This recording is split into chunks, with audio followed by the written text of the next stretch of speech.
Salut les amis, After Zap Image numéro 597. On va débuter avec le premier résultat et d'ailleurs la première surprise de ce week-end de Coupe de France. Le club de Pau qui évolue en national s'est qualifié hier au détriment des Girondins de Bordeaux après prolongation, victoire des Palois, 3-2. Très beau match de la part de cette équipe de national qui d'ailleurs est pas très loin de la première place en national. Ils sont 4e à 2 points de la première place en tout cas hier. Grosse performance des Palois qui éliminent Bordeaux à la 117e minute.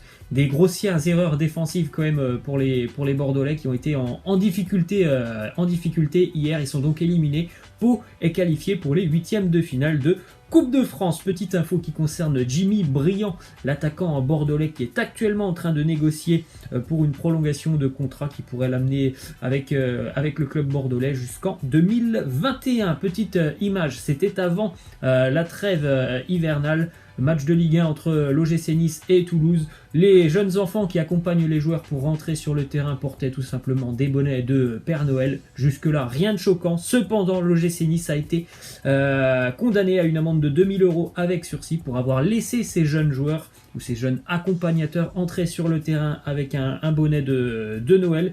L'OGC Nice a fait un communiqué envers la Ligue de football professionnel. Ils nous ont dit: est-ce que le Père Noël est vraiment une ordure? Donc vous avez la réponse 1, c'est normal, c'est mignon, c'est festif, c'est l'esprit de Noël de laisser rentrer ces enfants avec des bonnets de Père Noël. Ou réponse 2, c'est scandaleux, Nice mérite une amende de 2 000 €. C'est vrai que c'est une décision très surprenante quand même de la part de la commission de discipline de la Ligue de football. Ensuite, une déclaration de Rudy Garcia sur Marcelo. Il nous dit: pour moi, il n'a jamais été question que Marcelo quitte l'Olympique Lyonnais. À Bordeaux, on a gagné plus qu'un match. Le fait de le voir se réconcilier avec les supporters, c'est quelque chose de très positif. Il va être motivé pour donner encore plus le meilleur de soi-même. On se rappelle de l'épisode Marcelo avec Depay, avec l'histoire du drapeau, avec cette âne sur le drapeau. C'était lors du dernier match de Ligue des Champions dans la phase de groupe pour l'Olympique Lyonnais. Il y a eu des tensions vraiment entre Marcelo et les supporters lyonnais. Les supporters demandaient tout simplement son départ. Marcelo avait même envisagé un départ. Il a fait quand même on va dire un pas en avant vers les supporters lyonnais du côté de Bordeaux. Donc j'espère qu'on est parti pour une réconciliation entre les deux parties. Ça aidera bien évidemment du côté de Lyon à travailler plus sereinement. Ensuite, info du côté de l'Olympique Lyonnais. Memphis Depay et Ada Hegerberg ont respectivement été élus Gaune d'Or et Fenote d'Or 2019, des élections qui sont organisées par un site de supporters de l'Olympique Lyonnais. Une autre info pour le mercato lyonnais, on sait que Lyon recherche activement un numéro 9 sur ce mercato hivernal.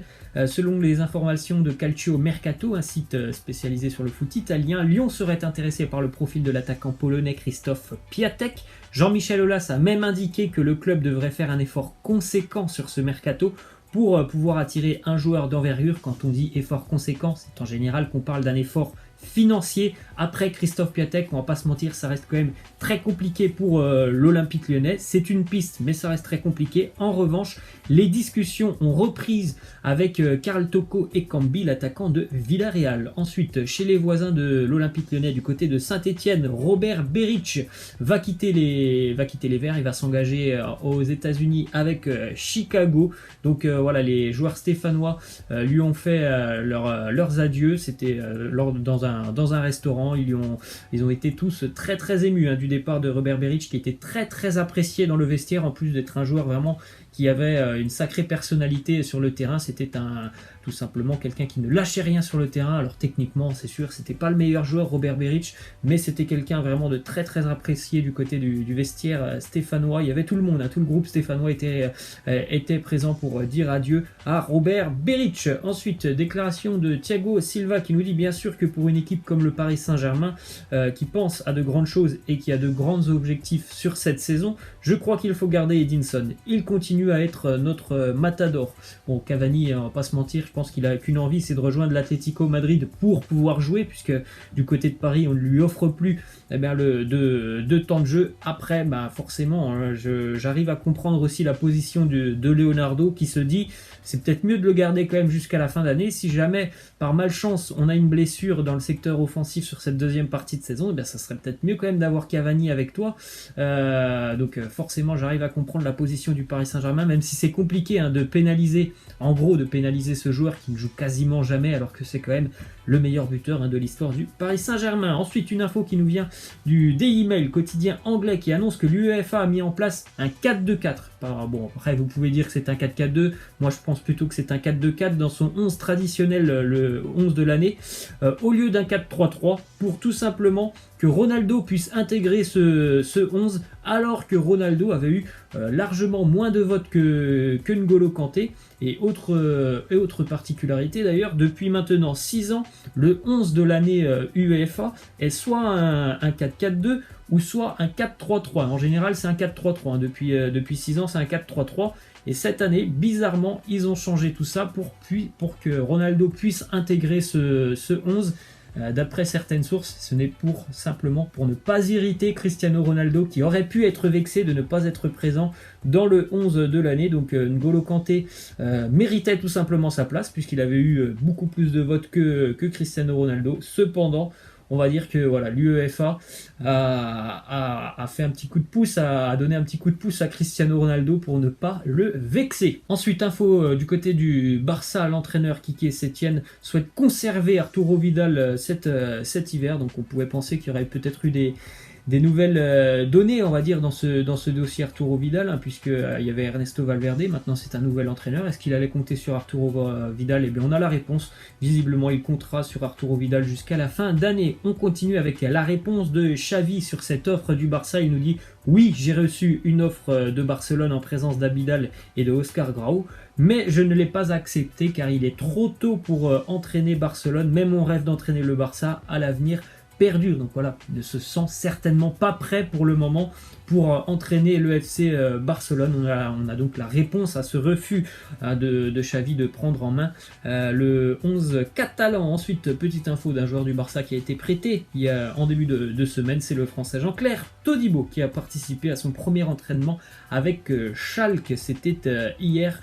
Schalke va reprendre la Bundesliga ce soir d'ailleurs, avec un joli duel face au Borussia Mönchengladbach. Ensuite, petite déclaration de Raphaël Varane qui nous dit « Je me suis inspiré de joueurs comme Pepe ou Sergio Ramos, mais aussi par Cristiano Ronaldo. Il est un exemple pour tout footballeur. J'ai beaucoup appris d'eux, par exemple de Sergio Ramos. J'ai appris la mentalité de gagnant. Forcément, ça aide d'évoluer avec des grands joueurs comme ça, surtout pour Raphaël Varane, d'évoluer aux côtés de Sergio Ramos, surtout d'avoir pu vraiment progresser, puisque Raphaël Varane, il est arrivé quand même très très jeune au Real Madrid.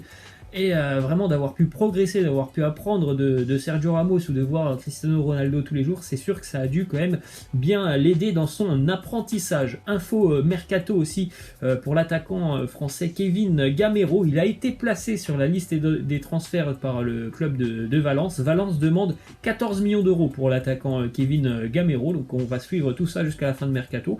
Ça peut être une piste intéressante, pourquoi pas, pour des clubs en Ligue 1. On continue avec cette info qui concerne le FC Séville qui vient d'engager l'attaquant marocain Youssef En-Nesyri qui s'engage donc avec Séville. Il quitte Leganés. 20 millions d'euros quand même ce transfert. Jeune attaquant de 22 ans, Nesri. Là, il va vraiment franchir un palier quand même avec le FC Séville. Il était à Leganés qui était en grande difficulté. Là, il va batailler déjà pour avoir une place dans le 11 de titulaire et puis aussi dans une équipe qui lutte pour le haut de tableau. Une déclaration d'Antonio Conte, l'entraîneur de l'Inter Milan, qui nous dit « Il n'y a pas beaucoup d'argent, nous devons être bons pour trouver des situations qui pour de nombreuses raisons peuvent nous apporter des avantages. Giuseppe Marotta a été clair, nous devons être bons pour faire des opérations sur ce mercato. » Alors peut-être qu'il n'y a pas beaucoup d'argent du côté de l'Inter Milan, mais en tout cas du côté de l'Inter, on arrive quand même à trouver des bons compromis, puisque normalement si tous les joueurs qu'on cite depuis quelques jours arrivent, et quand même c'est plutôt pas mal parti. On sait que c'est très très proche pour Olivier Giroud, c'est un petit peu la même chose pour Christian Eriksen. On parle aujourd'hui pourquoi pas d'une arrivée de Victor Moses qui est très apprécié par Antonio Conte, qu'il a connu d'ailleurs du côté de Chelsea. Victor Moses évolue en Turquie à Fenerbahçe, il ne joue pas beaucoup mais il est quand même un joueur assez important au milieu de terrain. C'est Victor Moses, on va dire que c'est une deuxième option si jamais l'Inter n'arrive pas à réaliser Spinazzola. Et en plus de ça, on a trouvé un accord avec Manchester pour Ashley Young. Donc malgré tout qu'il n'y a pas beaucoup d'argent du côté de l'Inter, ils vont certainement quand même réaliser un mercato assez intéressant. On continue avec une déclaration de Dembaba qui revient sur le ballon d'or décerné à Lionel Messi. Il nous dit: je pense que Mané aurait dû gagner le ballon d'or cette année. J'ai eu cette conversation avec beaucoup de joueurs. Ils disent oui, mais Messi est un meilleur joueur. Bien sûr que tout le monde le sait, Messi est un meilleur joueur, mais sur l'année 2019, je pense que Sadio Mané a fait une meilleure saison. Bon, je suis d'accord avec lui et on va pas revenir sur ce débat.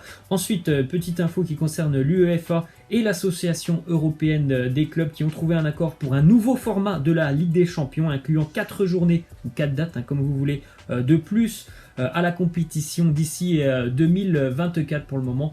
Voilà, ça n'a pas été encore adopté, mais on pourrait y avoir plusieurs journées en plus donc d'ici 2024. On termine les amis avec cette petite particularité de la Coupe d'Angleterre. Le tirage au sort l'a décidé. Coventry, qui évolue cette année à St Andrews, stade de Birmingham, va recevoir Birmingham dans son propre stade, puisque Coventry cette année a eu des problèmes avec son stade, donc ils sont hébergés du côté du stade de Birmingham, et chose assez incroyable, ils vont recevoir Birmingham qui normalement joue à domicile, donc les supporters de Birmingham vont tout simplement être dans leur stade mais dans le parcage visiteur.